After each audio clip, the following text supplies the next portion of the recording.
एकमेकांना लह्याचा काला भरवत गळाभेट घेऊन भक्तांनी आषाढी वारीची सांगता केली.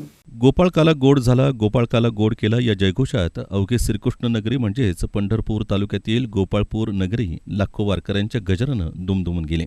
गोपाळपूर येथील श्रीकृष्ण मंदिरात पहाटे 2:30 वाजता विश्वस्तांच्या हस्ते पूजा करण्यात आली. पूजा झाल्यानंतर पहाटे 3:30 वाजता श्रीकृष्ण मंदिर भाविकांना दर्शनार्थ खुलं करण्यात आलं.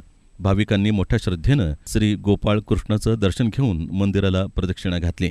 तसंच एकमेकांना प्रेमानं लाह्यांचा काला भरवून गळाभेट घेतली. श्रीकृष्ण मंदिर समितीच्या वतीनं प्रसाद म्हणून लाह्यांच्या काल्याचं वाटप करण्यात आलं.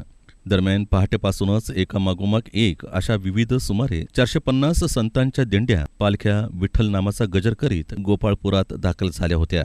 गोपाळपूर ग्रामपंचायतीच्या वतीनं सोयीसुविधा वारकरी भाविकांकरता उपलब्ध करून देण्यात आल्या होत्या. यावेळी पोलीस प्रशासनाच्या वतीनंही चोख बंदोबस्त ठेवण्यात आला होता. या सोहळ्यासाठी अपर जिल्हाधिकारी मोनिका सिंह ठाकूर, प्रांताधिकारी सचिन इतापे, उपविभागीय पोलीस अधिकारी अर्जुन भोसले, पोलीस निरीक्षक TY मुजावर, तहसीलदार सचिन लंगोटे, गटविकास अधिकारी सुशील संसारे आदी उपस्थित होते.